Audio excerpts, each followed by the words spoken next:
So what is this patient? Who is this patient? What is this area? This area, as you see on the map, is basically a bottleneck where humans migrated out of Africa to the rest of the world. So actually, all your ancestors are Palestinians, whether you like it or not, because your ancestors lived in Palestine before they went to the rest of the world. But even today, birds are migrating through Palestine, through this bottleneck from Eurasia to Africa. 500 million birds migrate. This land is very rich in biodiversity, and the reason for that is because it has lowest point on Earth, which is the Dead Sea, high mountains. So geology and geography made it very rich in plants, in flora, and in fauna and animals. This is why also the Fertile Crescent, as it's called, is the first area on Earth that humans domesticated animals and plants, the first signs of agriculture and pastoralism. That happened about 12,000 years ago. And then, of course, in other parts of the world, but much later. This basically resulted in having settled communities, and this area is also thus called the cradle of civilization, the place where civilization started. These are the people, my ancestors, the indigenous people of Palestine, how we dressed. But Palestine is also, as basically this connection of continents, drew a lot of people in it, and we have always been multi-ethnic, multicultural, multi-religious, and even multilingual. Before 1944, 48, we spoke 44 languages in Palestine. And of course, we had many religions. You can see this picture, 1932 Palestine, where people of various religions gathered together to protest the Balfour Declaration. Most of you are familiar with the political history, so I'm not going to talk about the political history. But the question, if you take this patient being Palestine, has a patient age of 12,000 years since civilization started, what happened in those 12,000 years? Did we always have conflict and wars and everything else? The answer surprises many people, including me when I started looking into this, is that this is one of the most peaceful countries on earth. We have very few conflicts. This conflict between us and the Zionists, we can say it started in the late 19th century or early 20th century. But that's still a small period of our 12,000-year history. You have, if you go back to find another conflict, you'll go find the Crusaders, 11th century. And that's also a conflict that came to us from Europe. Europe has a problem, by the way, but this is not our subject tonight. We can talk about it if you want. But anyways, that also came to us from Europe. From the 11th century to the 20th century, when we have this problem, what happened? Nothing. Peace, no problems. So this is not what we call a congenital problem. This is an illness that comes and goes. And it's come on us. Unfortunately for me and people of my generation, we lived through it, horrors. I lost dozens of my friends who were killed. This is our unluck, if you want to live in this period. I'm not lucky. But this is coming to an end, and I'll come to explain why I think it's coming to an end. But the point is, patient history shows that this is not a congenital problem. So let's look at this problem. What is this current problem? This current problem is very easy to understand. there's this country that I mentioned is a pluralistic country. And it was to be transformed to what? To a Jewish state. Instead of multi-ethnic, multicultural, multi-religious, multilingual, to become a Jewish state with one language, one culture, one religion. That's what was planned. So to do this transformation means you have to get rid of the local people. And that is done by either ethnic cleansing or genocide or a combination. In our case, they chose a combination of genocide and ethnic cleansing. This book I recommend by Ilan Pape, a friend of mine, Israeli historian, called The Ethnic Cleansing of Palestine, available in many languages. The picture on the right, by the way, shows the Palestinian villages and towns that were depopulated between 1948 and 1950. And there was a shrinking of the land of Palestine, as you see on the map on the top. How many of you have seen this map before, shrinking map of Palestine? Raise your hand. So a few of you have seen it. Do you know how it came about? Who first drew it? Was actually my son in 1998. He was 13 years old. He saw the shrinking map of the United States, what became known as the United States. And he says, "Dad, isn't this what happened to your country?" And I said, "No, son, this is what happened to your country." He said, "Well, shouldn't you draw a map like this for Palestine?" I said, "No, shouldn't you draw a map like this for Palestine?" So he drew it based on what he observed living in the United States, having been born in the United States, of what happened to indigenous people of the US. This is a very, very old story, colonialism. You are familiar with it, right? Everybody knows what colonialism is and how it works. And I won't belabor the issue of how and why and what symptoms of colonialism. You all know it. Every country on earth, by the way, suffered from this disease. This is like COVID-19. Everybody got it. Whether they felt it or didn't feel it is another issue. But that's colonialism.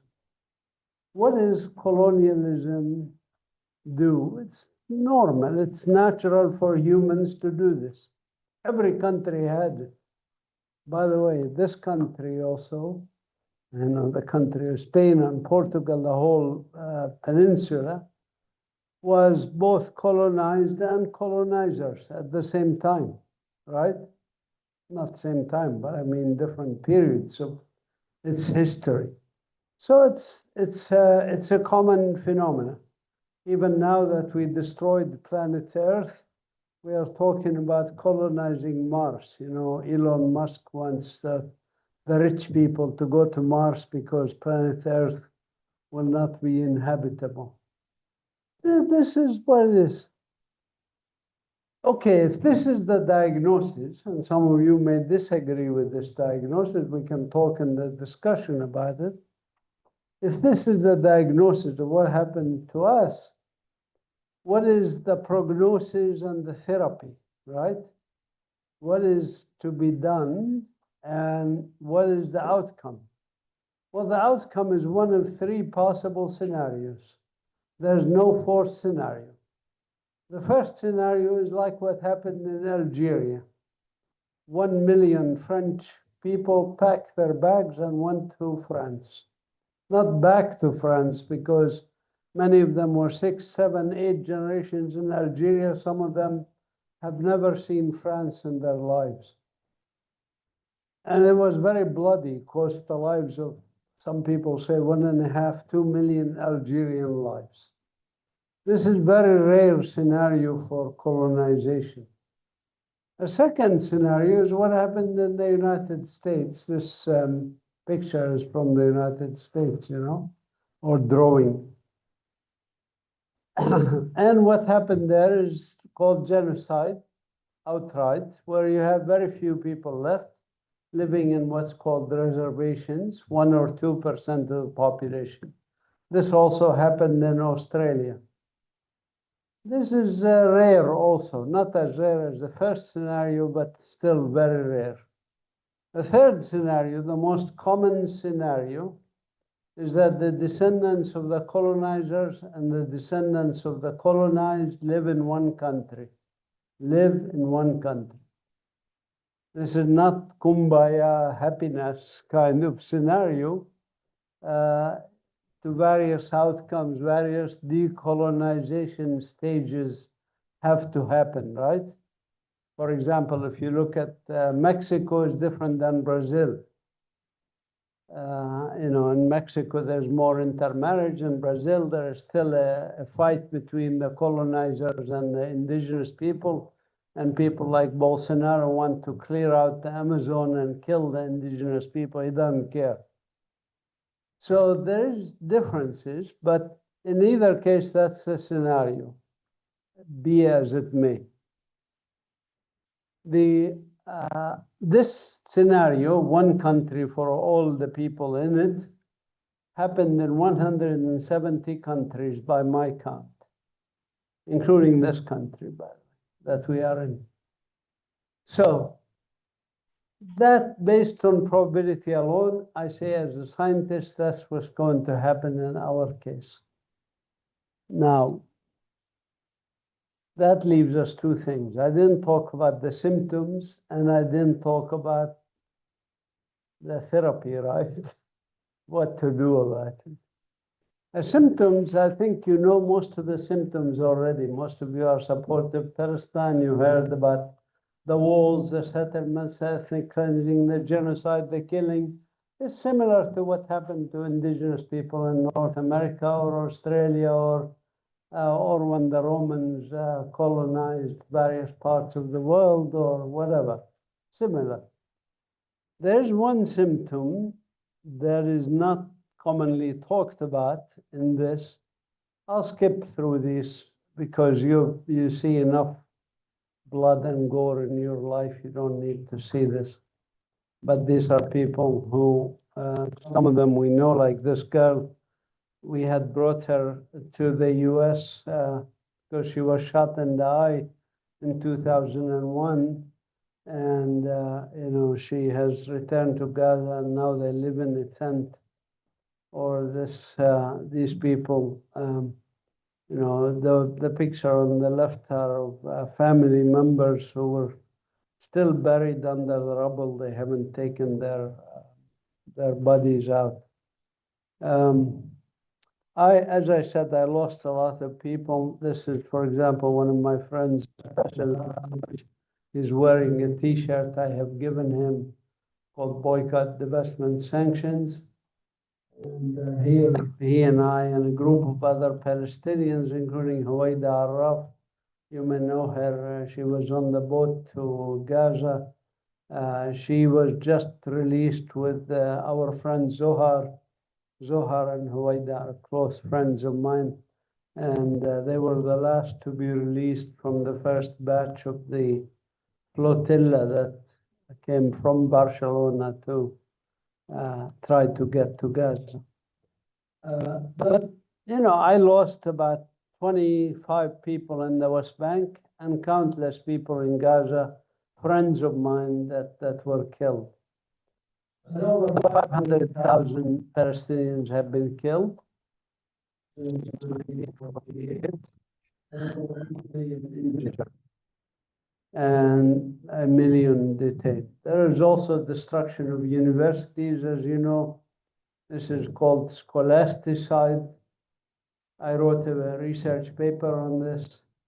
The veriticide, the destruction of truth, killed 240 journalists in Gaza, actually, so far. There's also ecocide, part I want to talk about briefly because the other parts, other symptoms, As you know, humans face an ecocide even unrelated to Gaza because of climate change, habitat destruction, pollution, overexploitation, and invasive species. All of those are exacerbated and made worse by settler colonialism. And that's understandable also in the context of colonization. Colonizers destroy the environment. Look how much virgin forests are left in what's called now the United States compared to what was before the European invasion. In our case, of course, Israel destroyed millions of trees. When they destroyed those villages, I showed you 500 villages that were destroyed. They destroyed all the trees around them, and they planted pine trees, monoculture of pine trees instead of polyculture of our own indigenous trees. The problem with pine trees is they don't allow growth of other trees. They're also susceptible to fires. So you can see here fires in West Jerusalem that consumed the pine trees and left the terraces that Palestinians had planted previous trees on them. This is near my home in Beit Sahur. They took land from my relatives to build this Jewish-only colony called Har Homa on Jabal Abu Ghneim, as we call it, near my village of Beit Sahur, or the Shepherd's Field. And you see what it looked like on the top, and at the bottom what it looked like from 1997, between 1997 and 2000, basically. We publish papers like this, Decline in Vertebrate Biodiversity in the Bethlehem region. So destruction of the environment continues unabated. There was things like diversion of the Jordan River basin from Lake Tiberias in the north to the west, which had drained the Jordan River basin and caused desertification, which you can see even from satellite images. The Jordan River used to flow at 1,350 million cubic meters per year, and now flows at only 20 million cubic meters per year. It's no longer a river, it's just a stream. You can jump across it or walk across it. Why do they do these things? Why do they take the water? Not because they need water, simply to deny it to the indigenous people. This graph shows that we don't have shortage of water, actually. We have more rainfall in Ramallah than there is in London. But the difference is that the London people get their water from the water aquifer and use it, whereas in our case, the water is stolen, denying us the water, and even dumped into the Mediterranean Sea, just so that we do not have to use water. We do not need the water. All natural resources are like that. The reason you have a war on Gaza, by the way, is also about natural resources.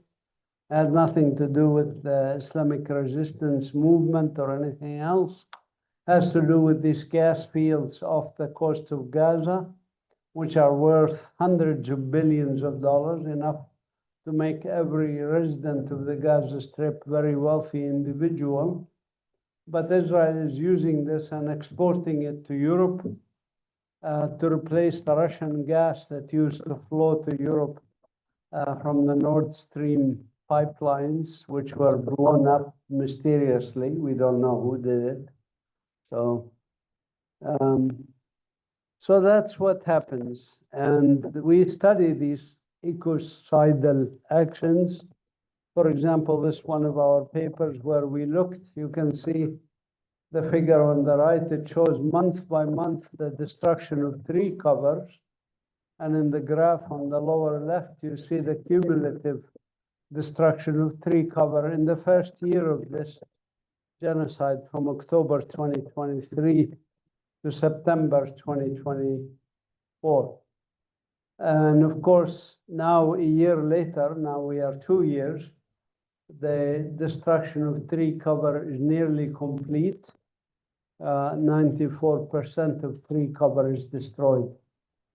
The same thing we did remote sensing on greenhouses in Gaza, showing the destruction of greenhouses. And this is showing month by month the destruction of greenhouses. I also will emphasize that war is a climate change issue. Some people ask me when I speak abroad, why should we care about Palestine, especially when I have Zionists and others in the audience? Well, you know, this is not a problem for Palestinians or for Israelis. This is a problem for the world. In fact, Israel produced from greenhouse gases alone, from just flying jet fuels over Gaza, more than the whole country of Spain, including Catalan, you know, all of this, produced in a whole same period from all their sources, from kitchens, from automobiles, from trains, everything else. Jets flying over 1.5 million jet flights, they produced more greenhouse gases. And of course, the military doesn't have to report its greenhouse gas emissions. There's also medicide, by the way, besides the ecocide, but medicide, the destruction of healthcare, and this graph just illustrates attacks on hospitals and things like that, how many destroyed hospitals. We won't go through the data. But destruction of medical services is also a destruction of the environment. It's called the health environment, you know. People don't have access, don't have healthy environment. There's destruction of, as I said, schools and universities, religious buildings, road networks, etc.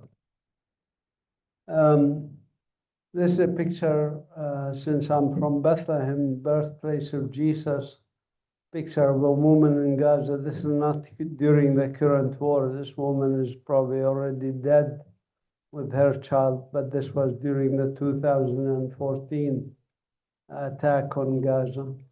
And the icon on the left is obviously Mother Mary and baby Jesus.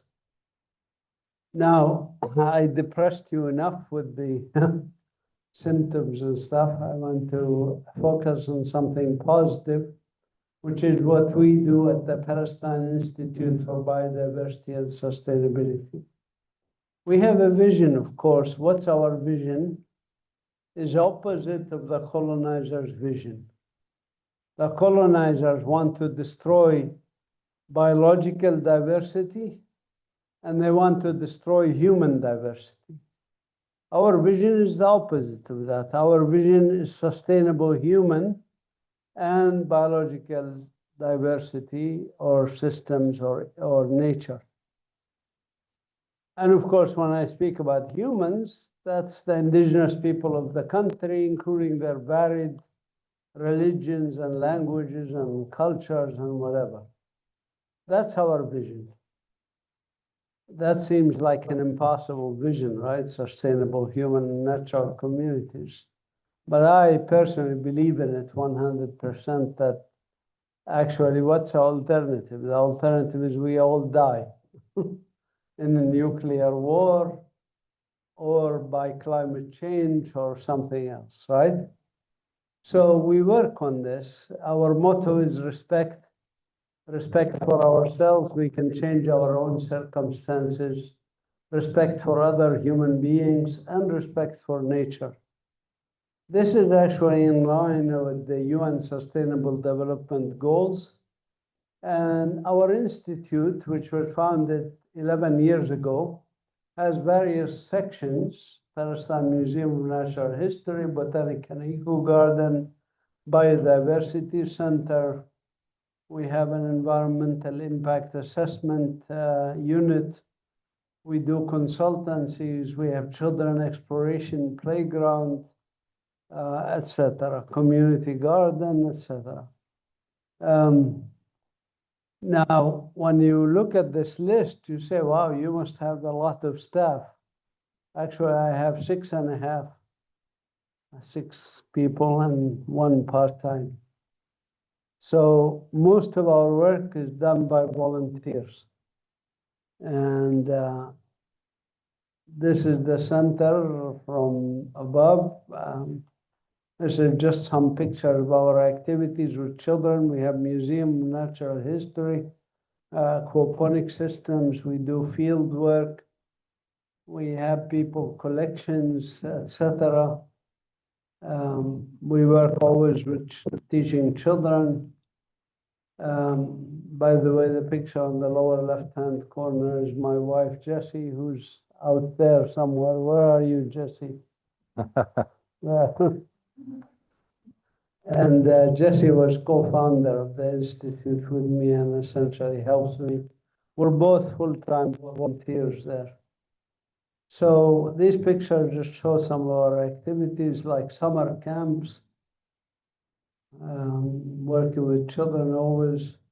We have even a mobile museum that we take it around the country, around the West Bank at least, since we're not allowed into the rest of the country. And now increasingly, even within the West Bank, we cannot move much because like in Bethlehem area where I am, just in the last 2 years, I added 210 new checkpoints and walls and gates to roads, etc. We work on national strategies, including designing protected areas. Even though, of course, we don't have access to a lot of these places now in the West Bank, we managed to study them. We managed to declare them as protected areas. We have, as I said, an animal rehabilitation unit. We have a group called Palestine Action for the Planet, which is part of Extinction Rebellion. You know, Extinction Rebellion, Greta Thunberg, who was on the boats also, was mistreated. She's a hero of mine. I think they should have given her the Nobel Peace Prize instead of giving it to a warmonger. But c'est la vie, as they say. This is also women activities. We show women how to make products from natural ingredients and how to sell these products, stuff like that, marketing. This is the community garden and the aquaponic system, which has fish and produce vegetables.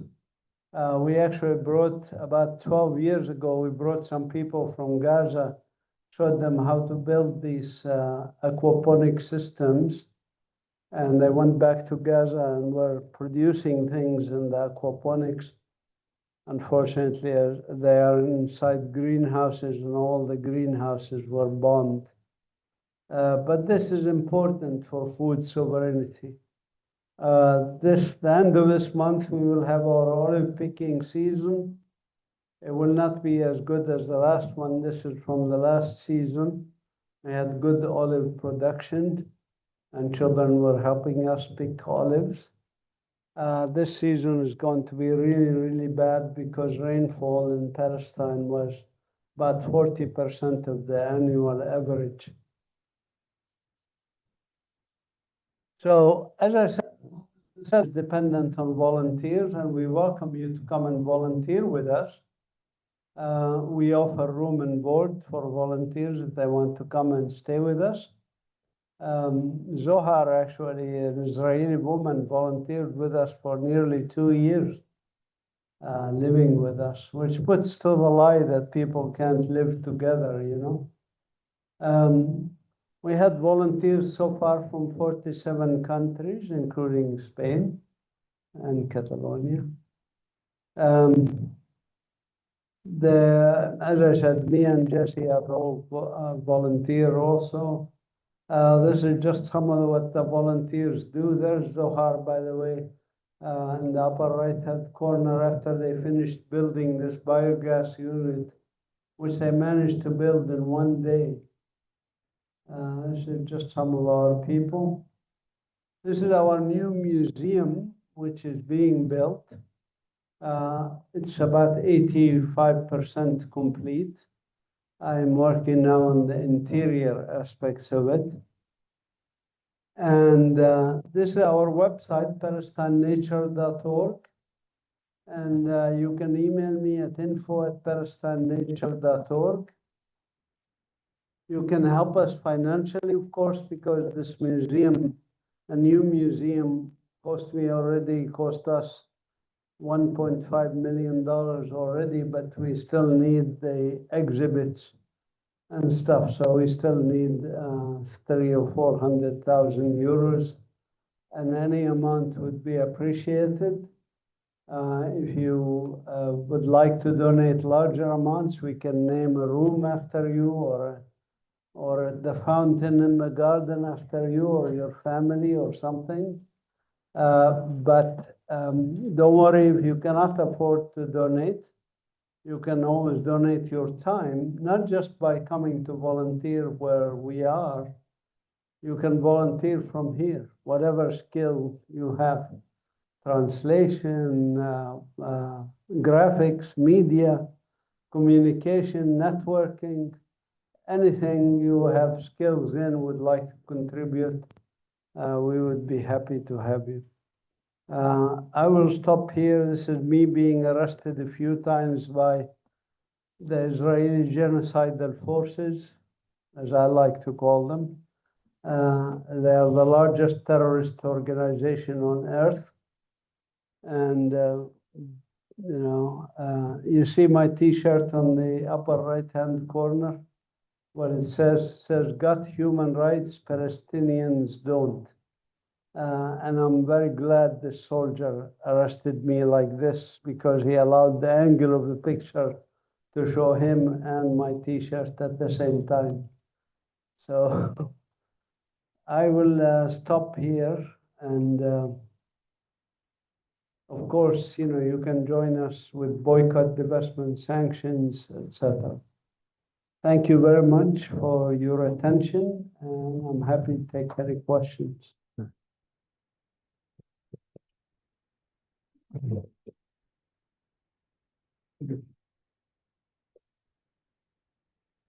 The museum being built.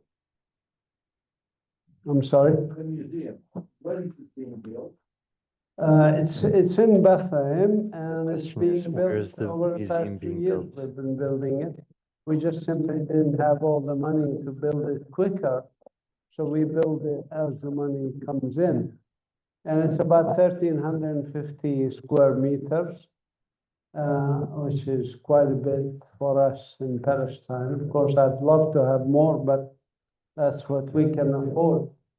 And I'm hoping with support from friends and colleagues and people like you, that we would be able to open it to the public in January or February 2026, this coming few months.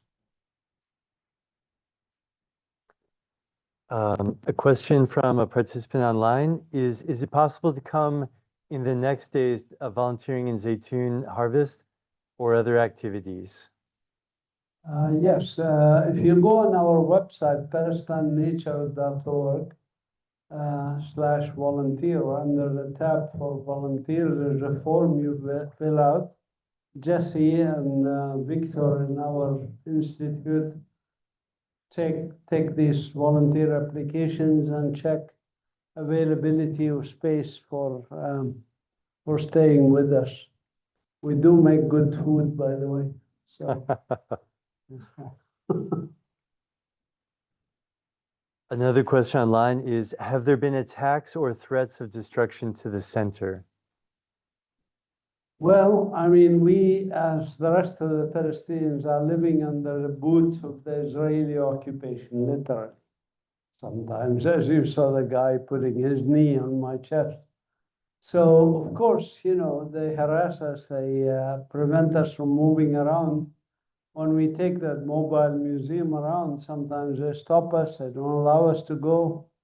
When we go to field trips to collect specimens, for example, I'm building a seed bank now, and I need to collect rare and endangered seeds from the wild so that we preserve them in case they go extinct in the wild. We are able to replant them.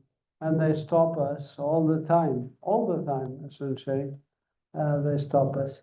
But the key to it is to be flexible and not be intimidated. When I told you our motto is respect for ourselves, that is basically has to do with empowerment and not be intimidated by them. That's freedom of the mind. You know, in the civil rights movement in the US, they used to say, free your mind and your ass will follow. If your mind is occupied, if you believe that when they put a checkpoint that you shouldn't go to the other side, then that's difficult. But if they put the checkpoint and you manage to find your way around it, well, then you are resisting. That's what essentially civil resistance is about. By the way, for those both online and the hall, for the ones in the hall, we passed around the sign-up sheet. Those of you who didn't sign it came in a little late. Jessie has a sign-up sheet. She can pass it again. For those online, you can email me or us at info@palestinenature.org. We add you to our email list, which is a weekly email list with actions you can do. Yeah. So for everyone who has registered here or online through Zoom, we'll Great. afterwards for all this And of information. course, you can unsubscribe anytime you want to, if you feel that I'm spamming you or something. Okay, another question is, can we grow seeds to help replenish the seed banks? If so, where can we get seeds from? And the person is in Barcelona. Well, I mean, we try not to get foreign seeds as much as possible. So we're focusing on indigenous seeds from Palestine, but certainly for domestic plants, because we have a community garden and stuff, if you have a particular variety of plant that was developed in Spain that is very highly productive, and that's not an invasive species, but it produces good produce, we would welcome taking the plant and testing it. We have greenhouses and nurseries where we can isolate it and test and see if it's useful for our collection and for our production in Palestine. Great. Was a question about where we can get from your and then having grow here, so we can repeat it. Oh, Yeah, I think the question wasn't clear to me, but maybe like a backup. Okay. Yeah, we actually, that's another thing that when I mentioned, you know, that we are able to transcend the occupation by being flexible. This is another thing we have to do, of course. I do not guarantee that they would come and bomb our building, which is part of Bethlehem University, right? That means obliterate whatever collections we have, specimens and seed banks and everything else. They've done it in Gaza, so I wouldn't put it past them to do it in the West Bank. So we have to be flexible. We have to have backup plans, and we do have backup plans, but we don't have to take things outside the country. There are other ways to back up. okay.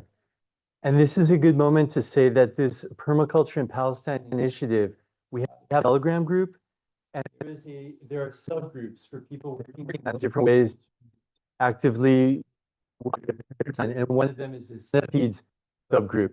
So there's a discussion about all of this there. So you're very welcome to join. Yeah, if I may comment on the issue of permaculture, I'm sorry I forgot that you all are interested in this issue, and I even removed some slides that relate to this. But in what we do in Palestine is work with farmers a lot. And we work with farmers to show them eco-friendly agriculture, whether it's permaculture or other forms of eco-friendly organic agriculture, etc. For example, we worked with 80 farmers in one area, serving 4 communities, Batir, Hussan, Al-Walaja, and Beit Jala. And we showed these farmers that using traditional knowledge and some more permaculture techniques from modern things like hugel culture and ditches and things like that, we showed them that they could increase their production. And we published a paper on this, É, o que eu estou notando é on que the todos os biocultural intérpretes têm dois landscape of perfis, that o de area. intérprete e outro. Aí And, eu acho que talvez and este they seja o truque, increased their entendeu? production by E aí eu vejo que até a Inácio 56% talvez on ela esqueceu de average falar com a Nur, né? E during como é a the primeira 3 vez dela years também, of the tadinha, ela fica project meio... that E é we normal, worked né? with them. We still work with them, Assim, but sabe? we Mas know acho que já that resolveu over agora. 3 years they managed to increase their production while lowering their cost by stopping to use pesticides, insecticides, chemical fertilizers, things like that. But I will give you on now. First, do you manage to export do you manage to export? The question is, do you manage to export products such as olive oil? Yeah, it's probably good for the audience. You manage to export the products like oil or others. Like, and if so, like, can we buy them somewhere? Yeah.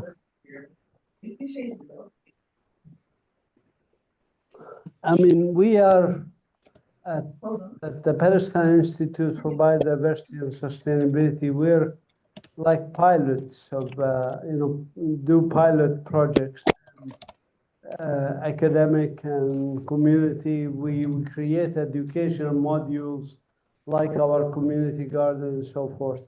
We're not ourselves doing large scale or anything like that or exporting, but there are many other people who are doing that and we are helping them. There are trade associations that export products like olive oil and other things to the rest of the world, or olive wood manufacturing things.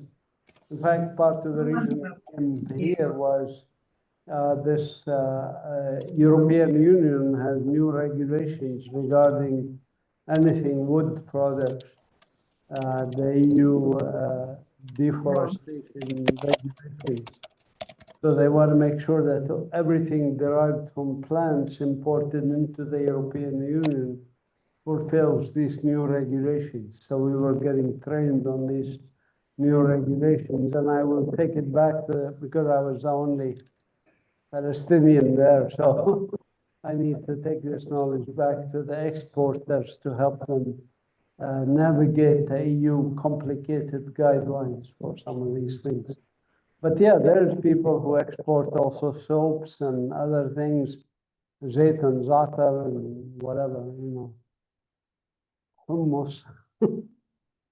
Unfortunately, by the way, the Israelis are very clever. They sometimes package their own products, which are on stolen Palestinian land, and write on it "Made in Palestine."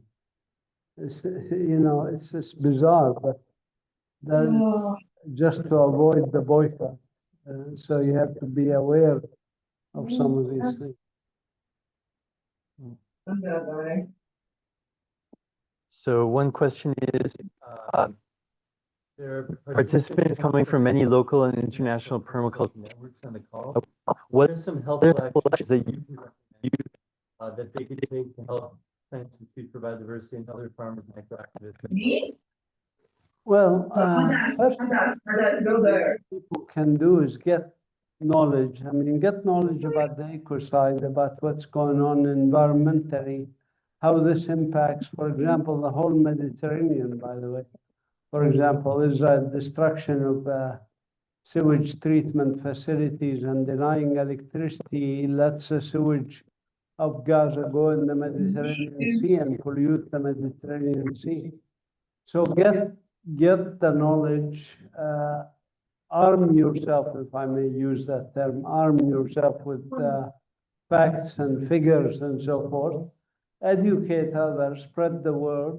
That's, ripple effect in society. And then, of course, you can help in many, many ways. On my own website, which is simply my last name, Qumsiyeh, which you got in the announcement, qumsiyeh.org. If you go on the first page, there's a link for what you can do. And there's 76, I should make them 77 now for obvious reasons, 76 things you can do to support Palestine, be it through boycott, divestment, sanctions, civil actions, donating your time, donating money, whatever. I have all these listed there, so you can look at those. But I say to people, always work within your area of knowledge. If you're a musician, you like music, you can use music for resistance. Who was it who said, I don't want to join the revolution where I cannot dance? But anyways, you can do whatever if you're a farmer, certainly come and help us. We could use farming help. Advise us if you don't want to come in person, connect with us and give us advice on things. We sometimes have a lot of questions, like how to treat aphids in an organic way, or something like that. So you can always give whatever input and support you can give us, to help, but mostly spread the word. The world is changing. The support for Palestine has increased, I would say, many, many folds in the past 2 years. This is the silver lining in this cloud of genocide and ecocide, is that nobody can hide it anymore. So people are becoming more and more aware of how much they were lied to. So more and more people are coming to appreciate this. But the people who are not, not seeing this, you can help them see it. You can help them by sending them videos, by sending them by events like this event. What you are doing, this is wonderful, and you can do more events like this in other parts of the country or other places. I have a question. Yeah. So we hear so much about the two-state solution, the two-state solution, two-state solution. Meanwhile, Israeli settlements to expand and occupy more lands in the territory. What is your vision for, or where do you side between a one-state democratic solution versus a two-state solution? Well, I happen to have written a book explaining why there is no such thing as a two-state solution. There's a two-state delusion or two-state illusion or two-state mirage, but certainly no two-state solution. Why, in a sense, I'll remind you what I said earlier about what happens post-colonial, situations. You either have the Algerian scenario or the Australian-American scenario or the one country for all its citizens scenario. There's no fourth scenario. Why, you may ask? Why hasn't it happened in the hundreds of years of history of colonization? And why it cannot happen in our situation? So that question, that challenge is why I ended up writing the book. And by the way, it's available in Spanish if you want, in other languages, Arabic and English, obviously, and German. But it's also available on my website. And if you email me, I'm happy to send you also more information. But on my website, again, qumsiyeh.org, you can see the book Sharing the Land of Canaan, which explains why two states are not in the cards, have never been in the cards. They were actually an idea of propaganda created by Ben-Gurion in the 1920s, who said we should talk about two states, we should talk about dividing the country. And when he was challenged on this, to his party members, he explained to them why we should talk about it. He said we should talk about it so that we can appear to want peace. And like the European colonizers, this is his words, by the way. He said, like the Europeans in North America, they sign agreements with the indigenous people. They take one territory. Once they finish, they go to the next territory and on and on. That's what we will do. So interim period, we can talk about making arrangements. But in reality, there will not be another state here. This is Ben Gurion, who's considered a peacenik. If he comes today and runs for the Israeli Knesset, he would not win, you know, because Israel has moved so far to the right that Ben Gurion would be like, I don't know, what's the name of the group that is the smallest party in Israel that calls for peace? I forgot its name, but anyway, sometimes it gets one seat in the Knesset. So that's what will happen, because Israel has, predictably, by the way, in my book, Sharing the Land of Canaan, I explained it 21 years ago. That book is 2004. I explained that Israel is moving to the right and will continue moving to the right, as happened in South Africa. So it does not matter. And a two-state is like apartheid in South Africa. It is nothing more, nothing less. You know, it's an interim agreement to allow some sort of self-governance while Israel gobbles up the land. That was the whole intention of it from the beginning. But now Israel doesn't even need this charade, this propaganda tool. They let other people speak about the propaganda tool, like the Spanish government or the French government, to talk about two states. But you know, let me tell you one story to explain why you cannot have two states in a colonial, anti-colonial struggle. In 1993, when they started the Oslo process, as they call it, the Oslo peace process, or as Sharon used to call it with his thick accent, the Oslo peace process. But anyway, that process was supposedly to negotiate, right? Didn't mention two states. It says to negotiate, and there are 5 key issues to talk about long term in the 5 years of negotiations: the settlements, Jerusalem statehood, natural resources, and the refugees. Those are the 5 areas. I will take the least controversial area, the water issues.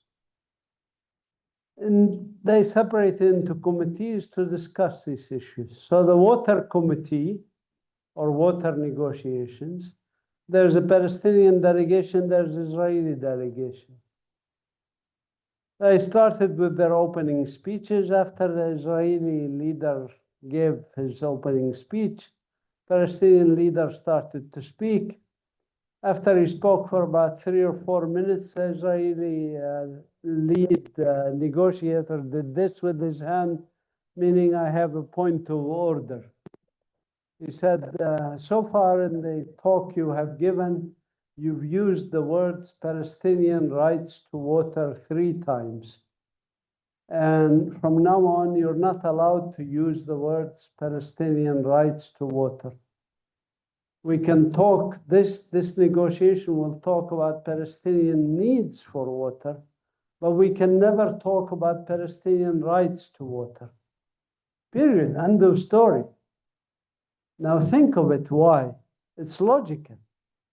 If you were a colonizer and you say, I, as a Palestinian from Bethlehem, have a right to 1 spring of water in Bethlehem, then the colonial project collapses. What's the difference between my right to a spring of water in Bethlehem and my right to a spring of water in Nazareth, where my grandmother is from, or in Jaffa, or in Haifa, or anywhere else? So you cannot talk about Palestinian rights in the context of negotiations. Otherwise, the colonial project collapses. And that's what must happen. A colonial project must collapse.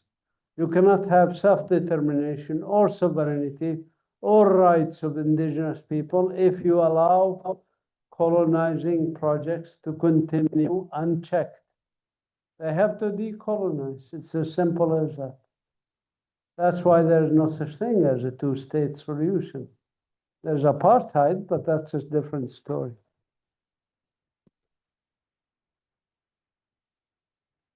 So people in the chat are saying that I should share this mic. So another question, can you recommend, or do you work with any Palestinian permaculture farms in Palestine?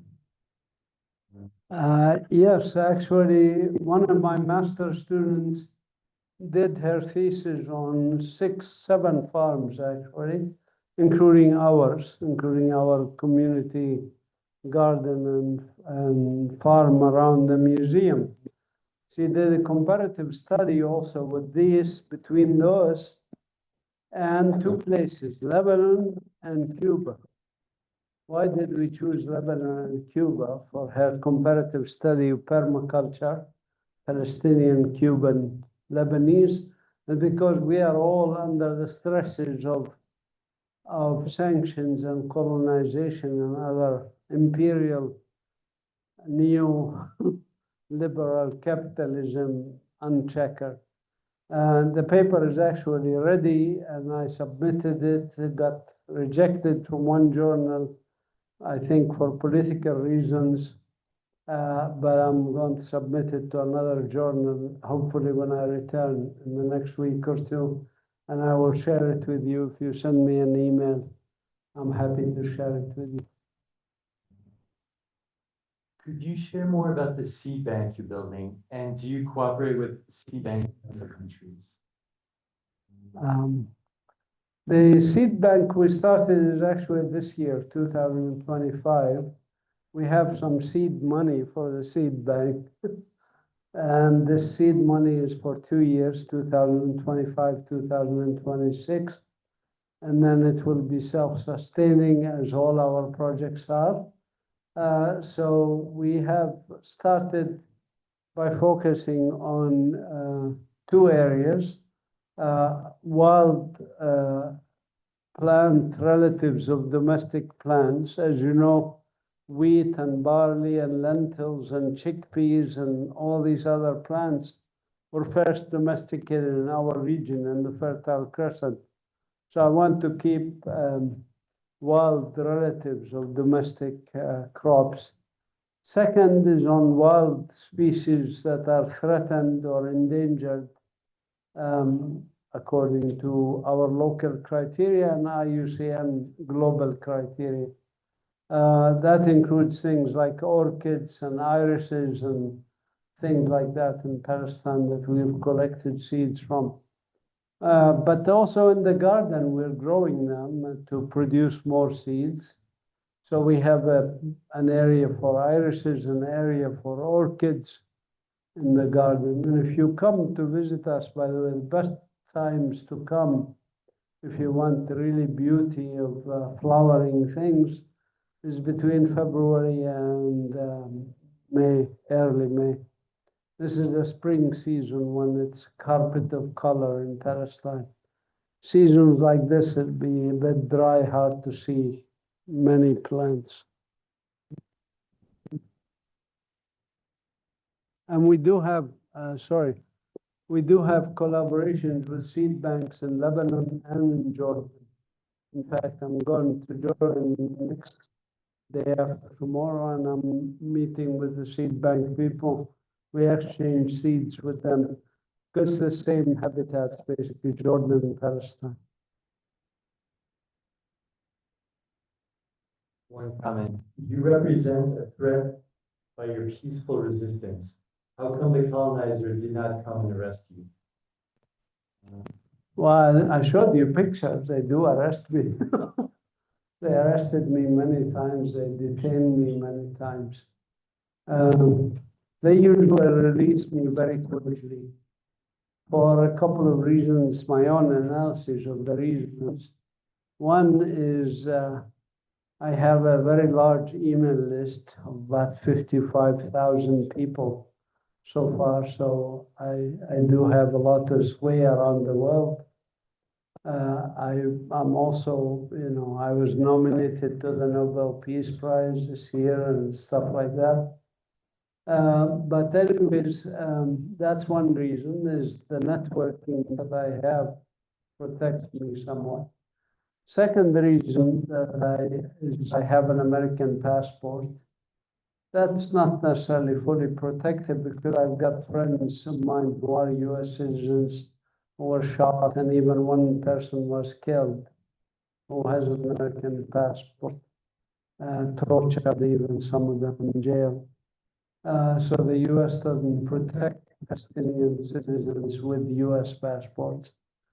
The third reason, which I think maybe is the main reason, is I talk too much.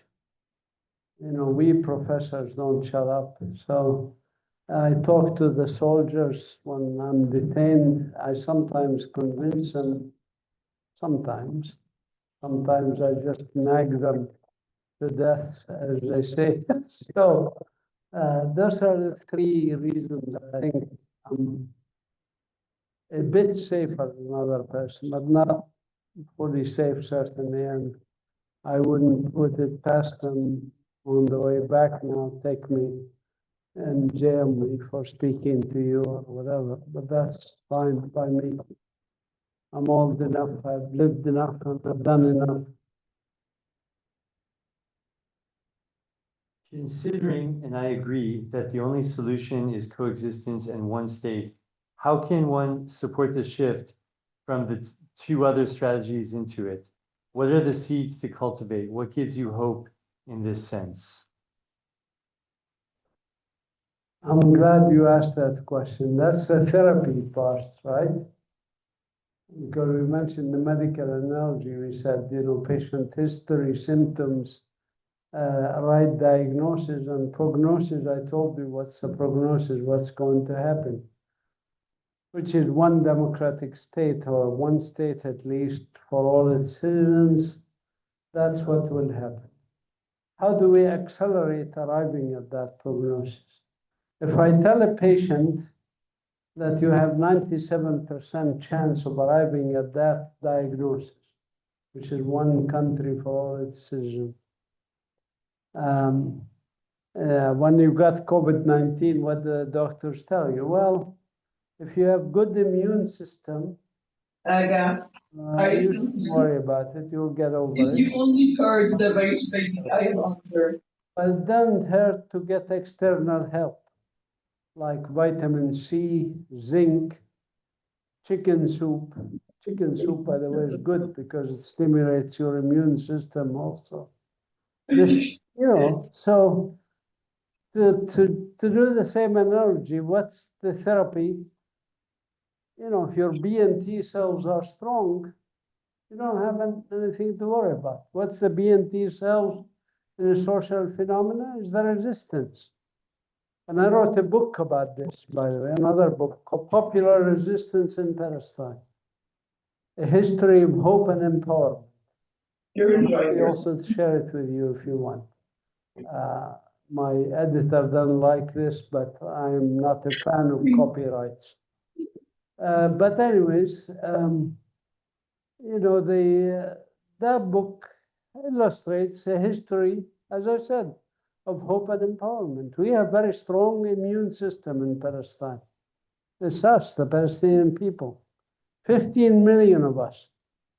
Yes, we have collaborators, we have stupid people, nutty people like Abu Mazin and his group. We have all sorts of Palestinians. Not all of us are good people.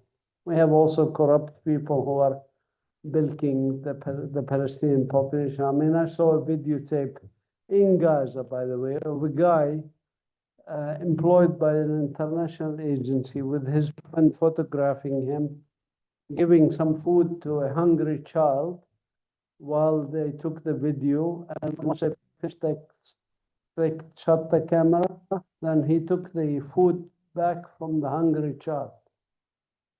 This is sick, okay? So we are diverse people, but we do have good people. Large percentage of good people who are resisting, who are doing amazing work. And my book, on popular resistance, recounts countless of these stories. Actually, when I first wrote it, was double its size. And the editor said, you cannot publish what will become 600-page in book and publish. It was over 1,200 pages of text. He said, you have to cut it in half. So I cut it in half. I still have all these other stories of resistance that maybe I published. But anyways, it's amazingly resilient population. Amazing. And I can tell you thousands of stories. We don't have time tonight to, but again, you can read this book and I'm happy to share it with you. So that's an innate resistance. That's the most critical element. Of course, we welcome support from outside, as I said, zinc and lemon juice and whatever. So that's the boycott, divestment, sanctions, the work like you have done with the flotillas, the civil disobedience, demonstrations.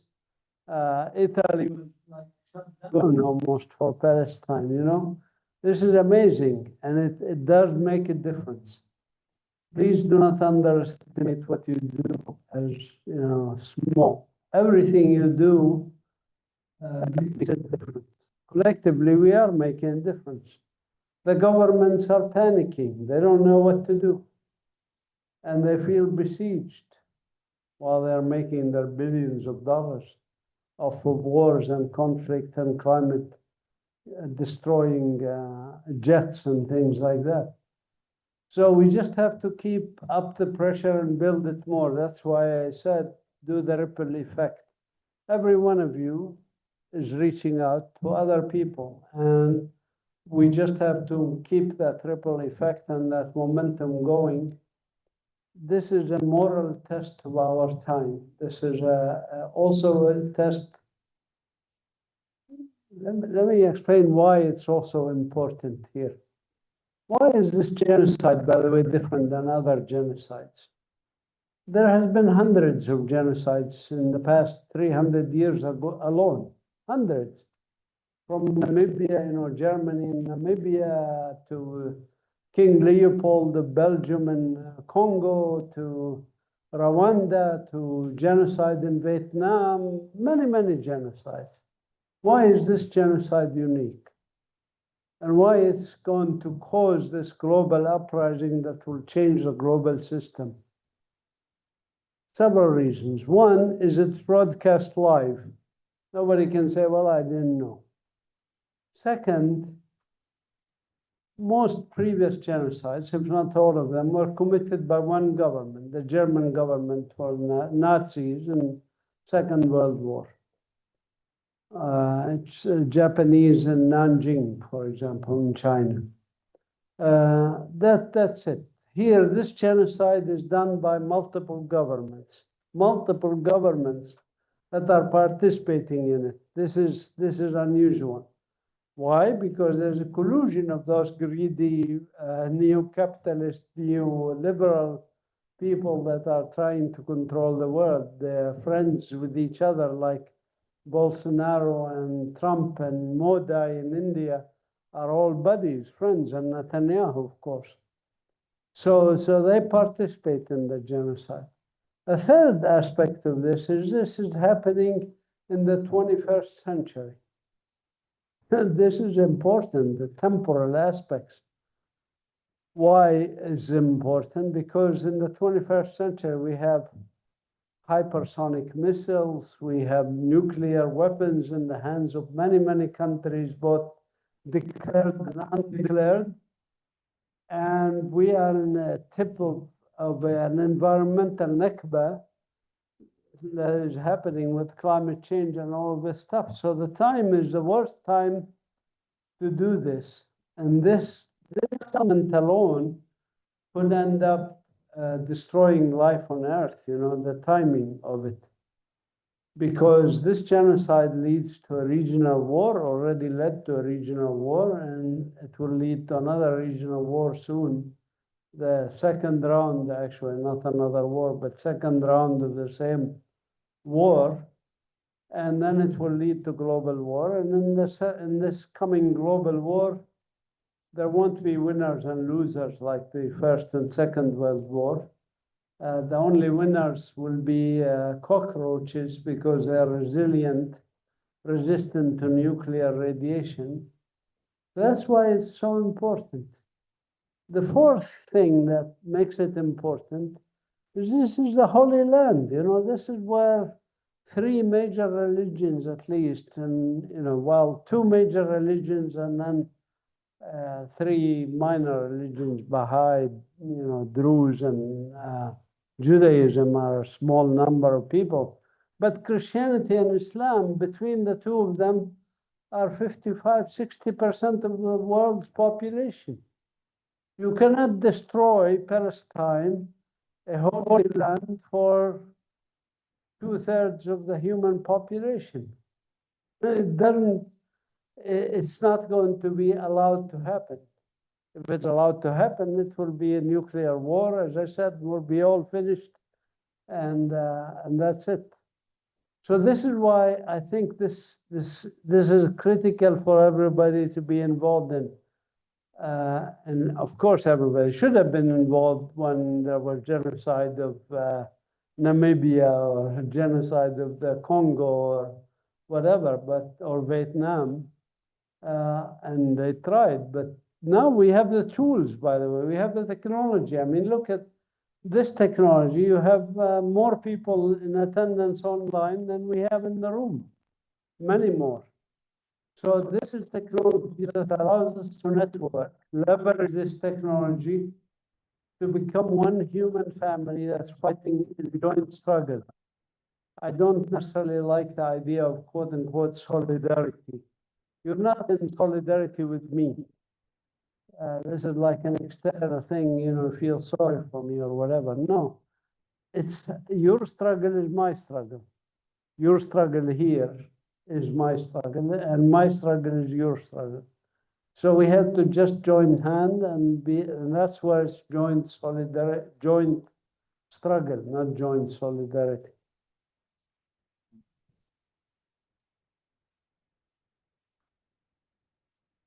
So we have a comment from a Palestinian colleague who came to do a permaculture teacher training with us last year. And he would like you to know that right now, the women from the permaculture team at the Jerash refugee camp are watching this, watching your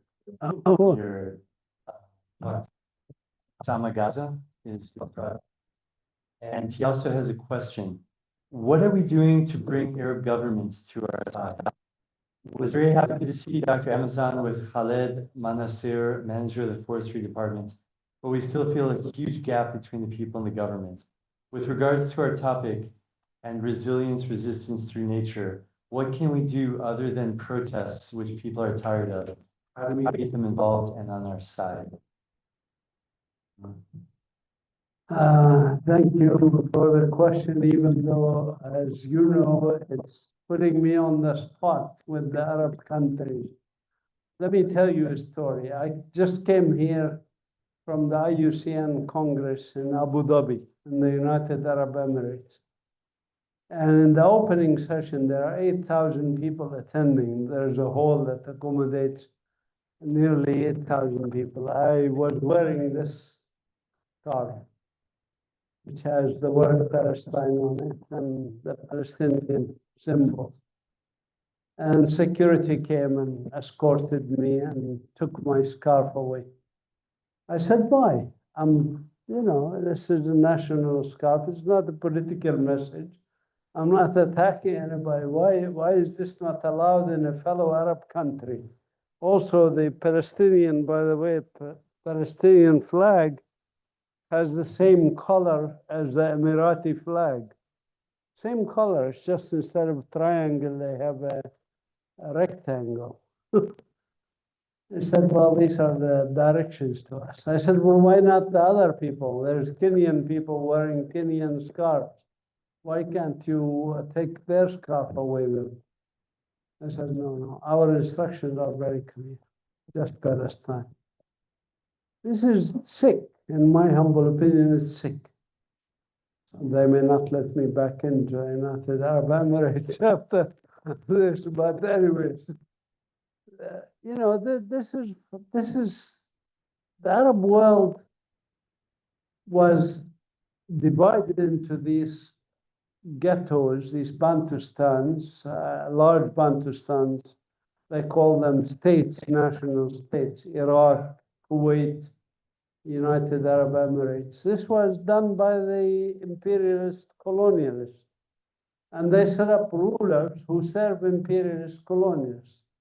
And whenever there's an election that brings in a democracy, like happened in Iran with the Mossadegh government in 1953, I believe, the CIA and the British intelligence toppled him and brought the Shah, who was dictator. And the same thing in Egypt, when there was democratically elected government, they toppled him and appointed this guy called Sisi, a dictator thug, in my humble opinion. This is the reality, and these people are ruthless, not against the enemies of the Arab people. They're ruthless against the Arab people. They're ruthless against us. I'm sorry to say, even with the Palestinian Authority. There are 4 governments so far. Well, with the United Arab Emirates, there's 5 governments now, but 4 governments that didn't like me and questioned me or detained me. One is the Israelis, the American government, the Jordanian government, and the Palestinian Authority. So, what can I say? This is what we have the struggle for. I will continue to speak out, even though many friends advise me, don't speak out too strong. You've got a museum to worry about, things like that. No, I mean, what is right? You have to speak out. So that's what I do. So you had an invitation to come and visit the Sama Gaza project at, it's the Jerish refugee camp in Jordan. Okay. So I'll give you the contact info, but you're Yeah, very welcome. please give me the contact. I'd be happy, honored to visit them.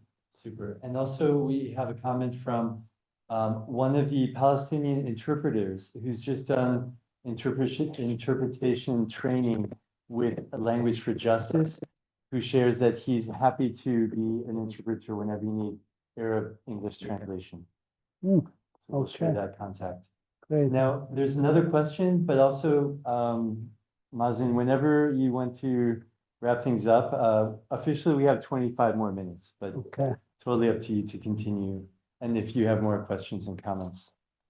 Okay, so Professor Qumsiyeh, your work bridging environmental stewardship, education, and community resilience in Palestine is deeply inspiring. Thank you. From your unique perspective as a scientist and director on the ground, what is the most strategic role the international community can play to meaningfully support the vital efforts you and your team are leading? Well, I think, as I said, the first thing is the realization that our struggle is their struggle. When I'm connecting with, and I'll go visit this Jerash place, refugee camp community, because all of us are connected and must learn to network together to leverage the strength in numbers. We are in hundreds of millions of people that are aware, are awake, I say, and once the eyes are open, hard to shut them back and go back to the treadmill of just doing whatever to make a living and not care about other human beings. So the first thing is to care, network, and reach out and say, yes, I want to build a network. And, you know, I mean, while I'm in the United Arab Emirates, I also met with some people there, Palestinians and others, who, even though they live in a country that's difficult, they said, we can help. You know, it's not political, for example. They don't have to do political things and get that, you know, the ire of the government, but they can do something. So we agreed to start a database because there's a person there with computer skills to do a database that connects people who are able to help in certain areas like graphic design or media or whatever, and connected to needs of others. For example, this permaculture, other in Jarash, maybe they need something.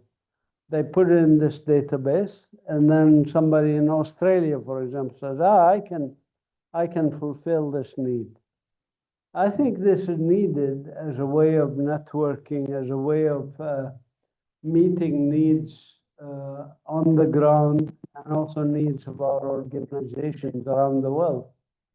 And by the way, I don't think, you know, as I said, I don't believe in the issue of solidarity. Joint struggle means your struggle is also my struggle. If you have come to me for help in certain areas, I'm happy to provide help here, be it in permaculture or be it in biodiversity. I wrote essentially with a group of experts that I trained. We wrote the National Biodiversity Strategy and Action Plan for the State of Palestine. We designated protected areas. We can offer these skills to other people. So we have a lot to offer. We're not recipient of aid. We want to have the exchange that's mutually beneficial. And I learn from volunteers much more than they provide me, you know, for work in the garden, work, whatever. No, I learn from them a lot more, and I'm sure they learn from us, and they feel transformed by that experience. Sometimes in ways I never realized. We had actually 6 people who managed to find their life's mate while they volunteered in our institute. So we acted as matchmaking, if you want. So that's another benefit they didn't think about. But yeah, I mean, institutions here can support in many ways. But please think of it not just as support for us, but think of it as how can we strengthen each other? How can we work together? And there's a question if you can share more information about this networking database that you mentioned.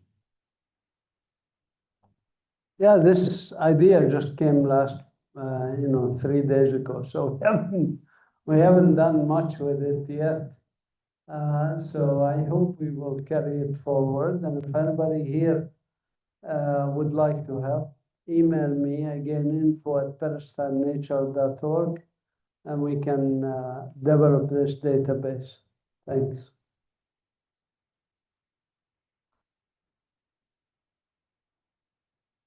One question, which is information.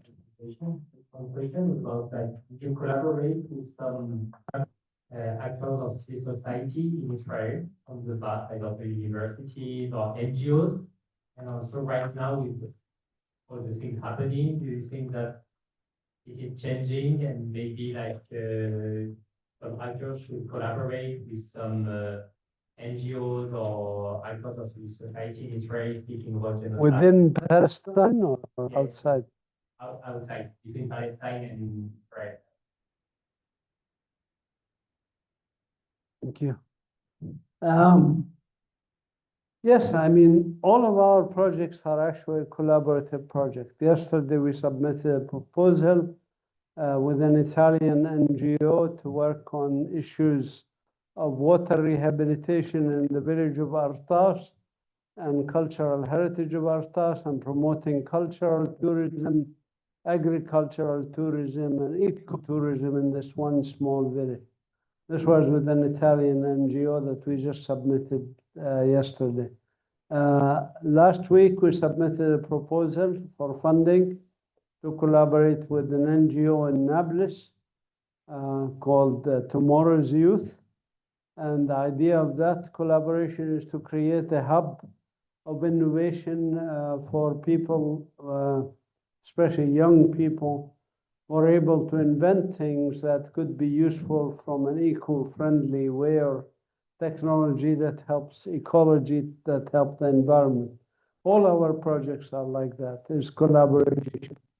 And our network helps us a lot. That's why I also like to have a network. You know, in fact, my next message on the general email list, I will ask for help in certain areas. I'm looking for people to help me in taxidermy and then exhibits in the new museum. So that's what this network that we have by emails. But once we do this, it will help us more. But if you know NGOs or academics or governmental agencies even that are able to help us, I mean, we have networks with the representative of the Spanish government, the conference that I attended here at the European Forest Institute, and she's in charge of the forests in Spain, and so we need to talk about how we can reforest because we have deforestation. So we welcome any and all kinds of collaborations from any and all kinds of groups, with one exception, and you know what that is. We do not work with Israeli organizations, okay? Because we obey the boycott, the best. So we follow the criteria of the BDS movement. Other than that, you know, as individuals,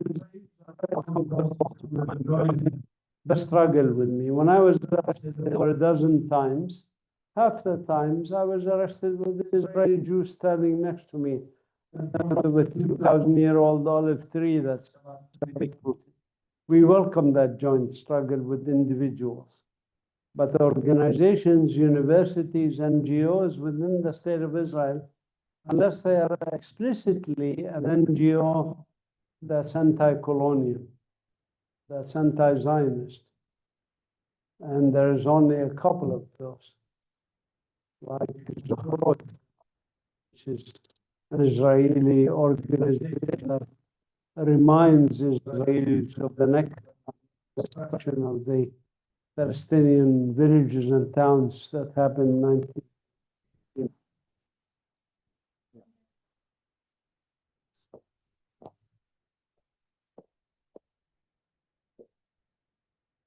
Thank you again for your presentation and great answers. You mentioned before that you don't see the two-state solution as viable at all. So is the one state viable? And what, I mean, it sounds very nice, one state with everybody getting along together. But would Israel ever allow that? I mean, that's also what the Israeli Zionists want. Yeah, one state, we just occupy all of the West Bank and Gaza, and that's one state. It doesn't sound so realistic to me either. I just want to hear your comment, please. Yeah, can you pass back?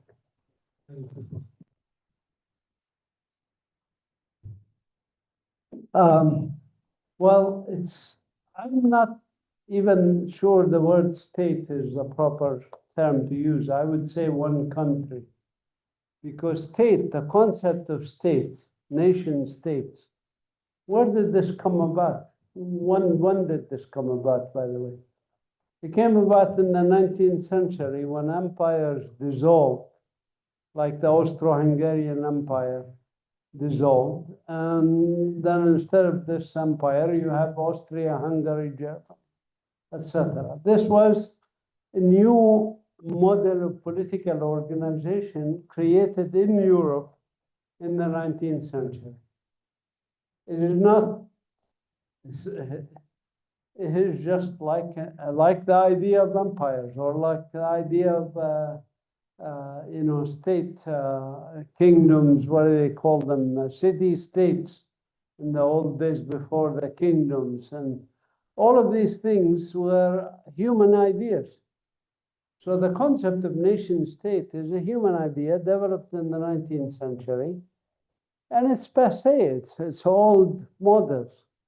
In fact, you in the European Union here already abandoned it by creating the European Union.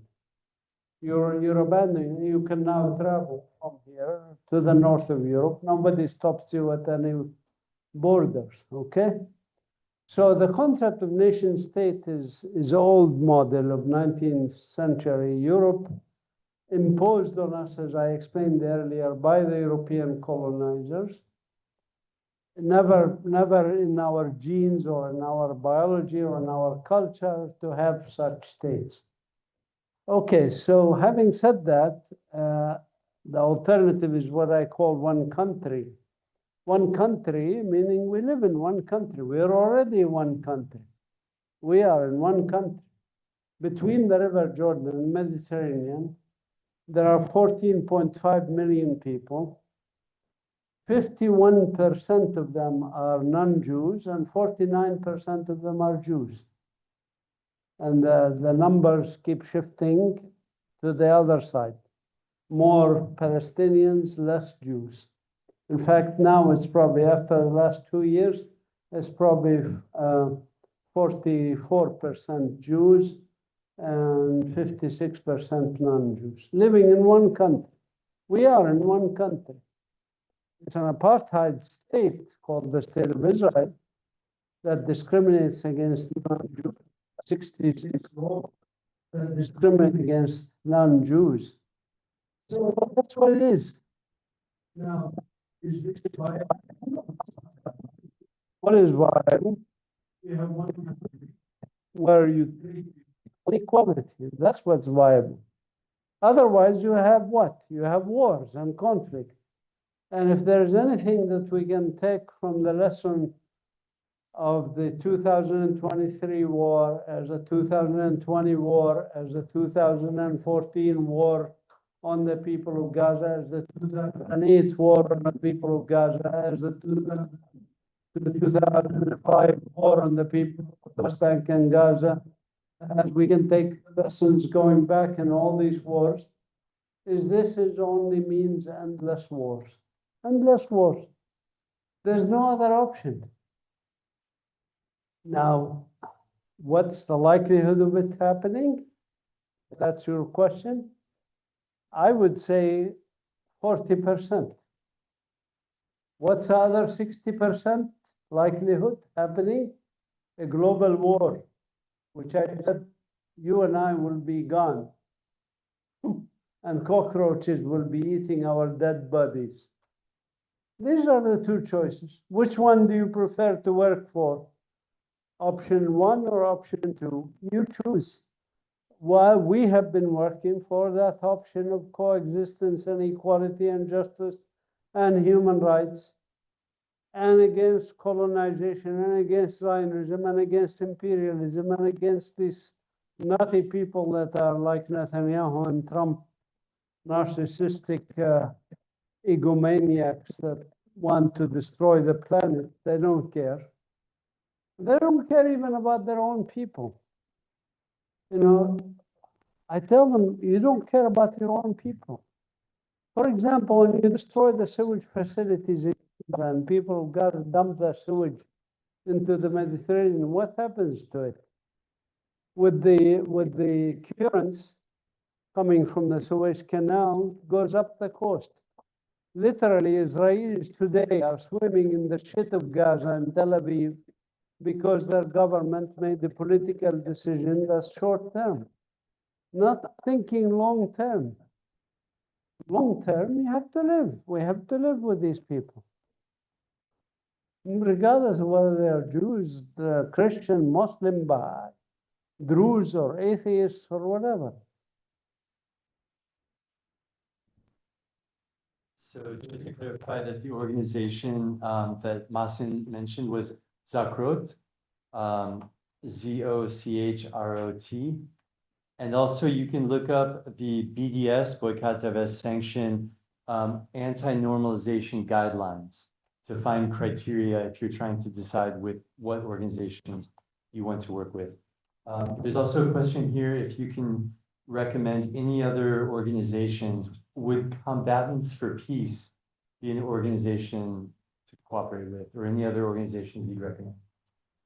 Well, I'm in the organization now, One Democratic State Group that we're working on. We have many, many other organizations. Certainly there are Israeli organizations that I work with, like Bethlehem and Combatants for Peace.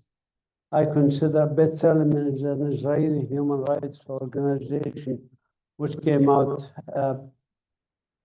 openly saying this is a genocide. Combatants for Peace, if you had asked me the question 10 years ago, I would have had a little negative answer, but now they have moved significantly towards the right positions. And they still have a ways to go. Israel has moved significantly in the last 15, 20 years. He still has some ways to go, but anyways, I work with groups that have potential for improvement, and I educate them. And I was even invited to speak at the Combatants for Peace Nakba commemoration 4 years ago, I believe. So they have been doing fairly good job in highlighting the Nakba and the refugee rights and all of this stuff. To me, actually, the litmus test for any Israeli group is you ask them the question, do you support the refugees, Palestinian refugees' right to return to their homes and lands, not to a homeland called the West Bank and the Gaza Strip, but to their homes and lands. Do you support that or not? And it's a yes or no answer. They're not allowed to give conditions. If they say yes, work with them. If they say no, or they want to add conditions, then you say, I don't want to work with you. Go get educated about why this is a basic human right that is not negotiable for us as Palestinians. The right to return is essential for us. These people in the Jerash refugee camp, why should they have stayed in the refugee camp for 77 years? What is this about? International law is very clear. Refugees have a right to return, period, end of story. It's even in the Universal Declaration of Human Rights, Article 13. Everybody has a right to leave their country and come back to their country, regardless of the reason that they left the country. You from here have the right, if you leave the country, you come back to this country. It's as simple as that. It's a basic human right. So this is the litmus test for me. So I propose we have one more question from the audience here, one more from online. Any questions or comments? Anything to share? You can ask devil's advocate type of questions. What about Hamas?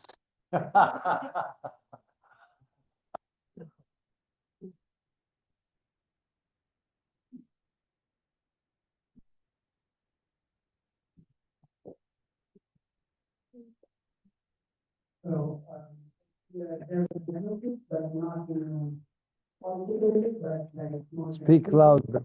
So, in a amidst of human suffering, do you ever face the criticism of focusing on ecological work, and how do you respond to those questions?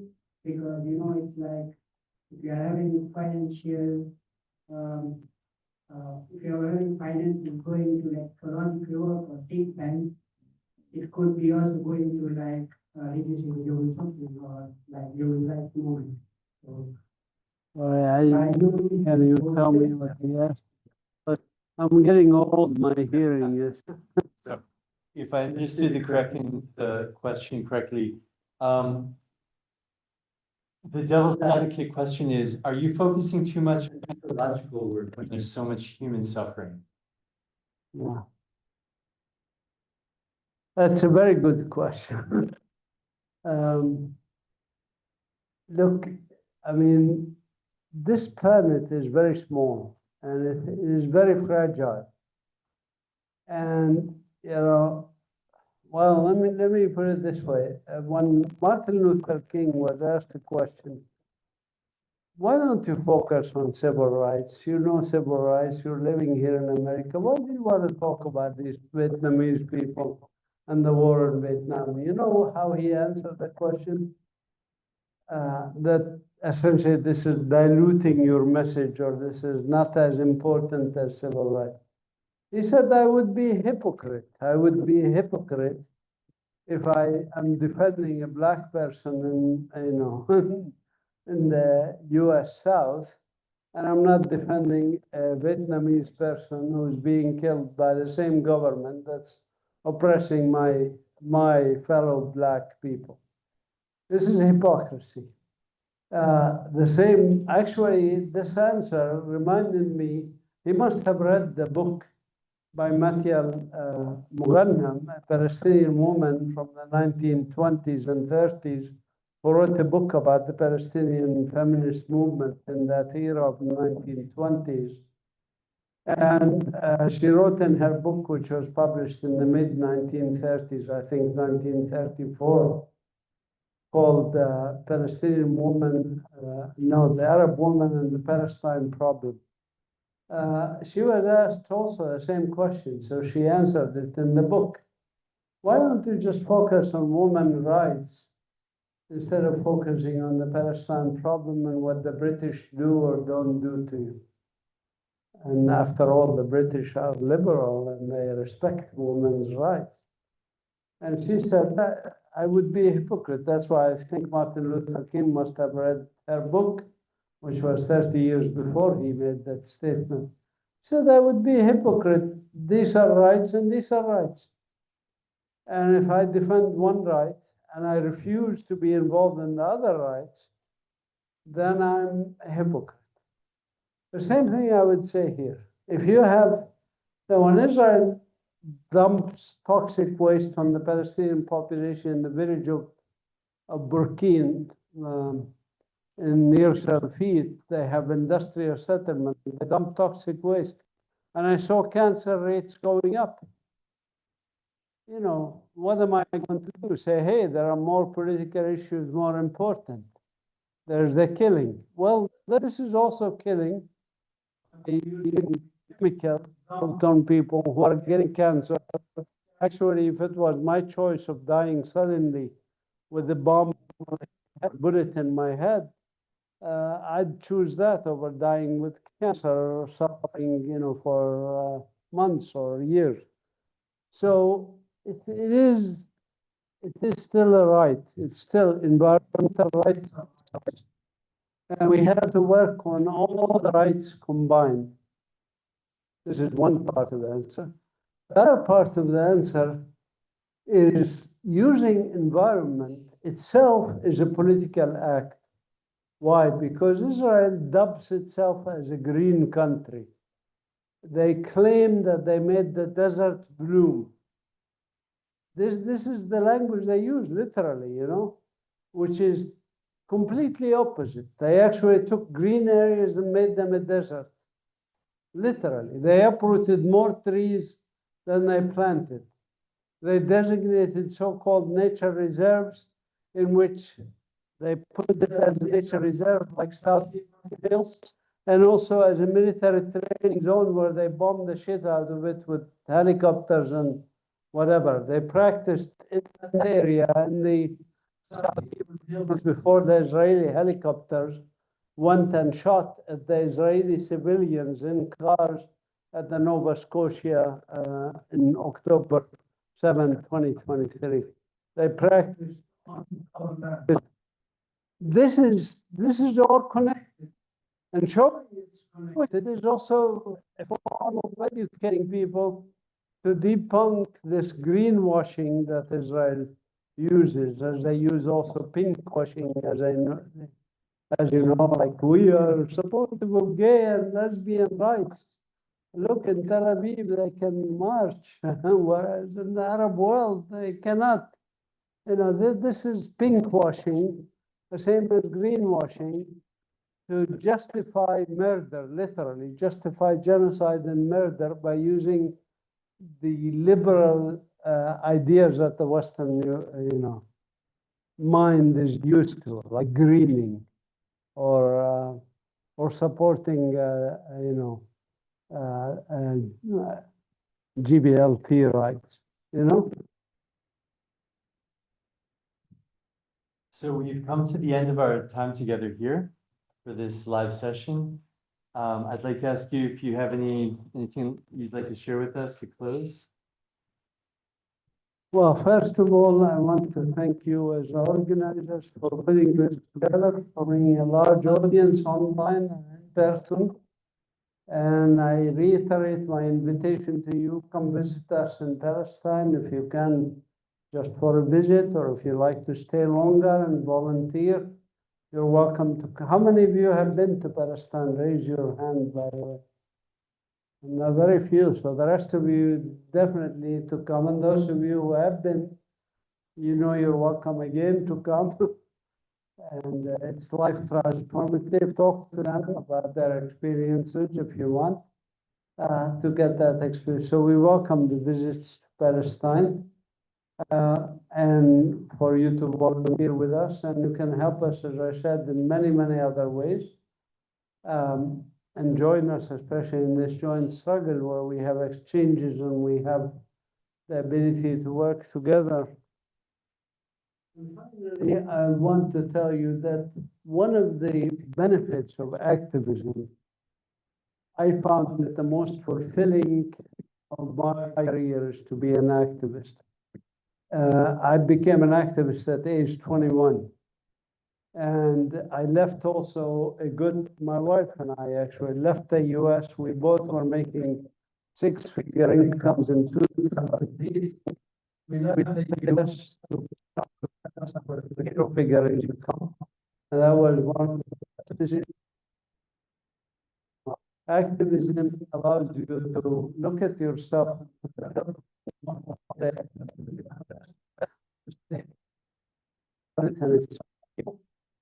And this is what the Buddhists call having joyful participation in the sorrows of this world. Joyful participation in the sorrows of this world. And joyful, title of my next book, by the way. So I think it is joyful and it is fulfilling, and it allows you to meet so many people. I wouldn't have met you if I wasn't an activist. My brother is not an activist, by the way. How many people has he met in his life? How many friends does he have compared to the 55,000 I have on my email list, So it's a really rewarding career of activism. Yes, you still have to make a living and get by and all that stuff, but do become activists. And she agrees with me. The parrot, is she male or female? There we go.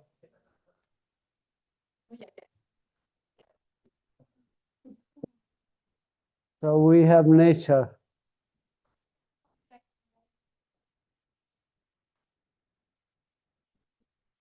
How would I name the bird? I don't know. I think I have to think about that. But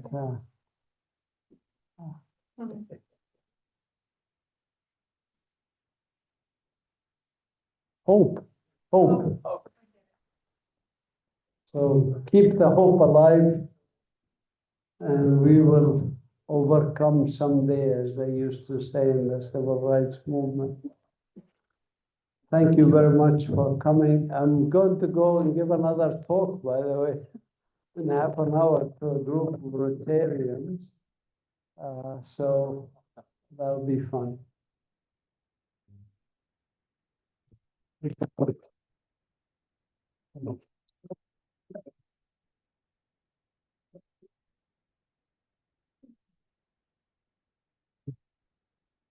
Yeah. Jesse wants to add. Jesse, you want to add anything?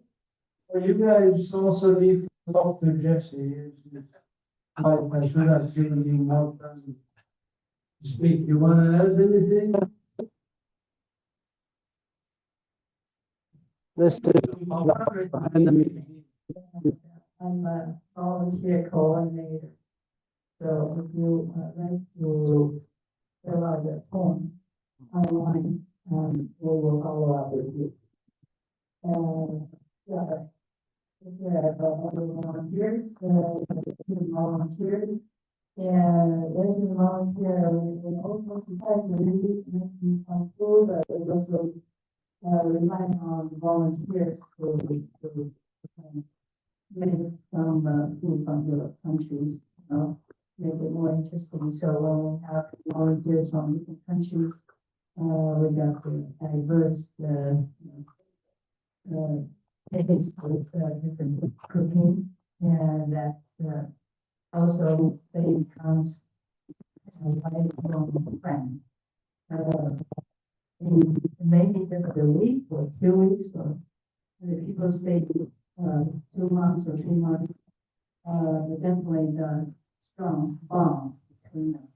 So they will be after their time volunteering, and they will be taking visits to different countries where they from. This happens a lot, and so thank you for husband and your friendship. So there's besides we learn something from you, and we learn something from our project. You personally enrichment and another aspect of volunteering at our institute. And they also volunteer, also get time to free time to go visit the different cities, and if we are able to go to the field trip, go to the off-field different track, not the normal tourists. So you get to experience a lot of beauty of nature of Palestine, and of course to be able to witness the situation, the apartheid system, seeing for your own eyes. It's completely different from reading on the books, and so this is feedback from all the volunteers. We will continue to keep in touch. We'll try to do monthly virtual meetup with all our former volunteers, and they, because they also wanted to know, continue to be updated about our ongoing work, and how has the new expanded museum space will look like, and how the garden looks like, and different. They want to continue to stay informed. That is our established relationship with our volunteers. It's ongoing, and so yeah, I encourage you.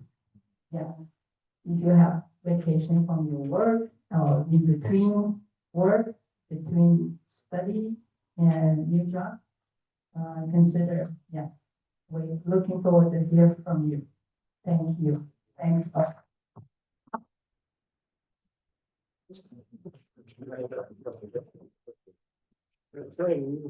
So thank you to everyone who participated in person and online. So we're going to compile a lot of information to be sharing with you about volunteering opportunities and so on. And just to close, next week, Permaculture and Palestine will organize an online call where Palestinian-led projects will be presenting what they do and what their needs are in terms of funding, in terms of volunteers. So we'll share information with you about how we can support projects on the ground. Thank you very much, Free Palestine. One other thing, sorry, I forgot to mention, but all events, we do University of Barcelona and Autonomous University of Barcelona. So if I have your emails, I can send you the announcements.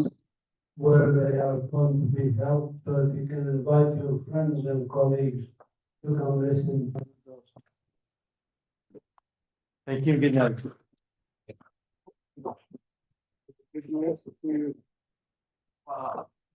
Take care. I have to run with this one into the Rotary Club.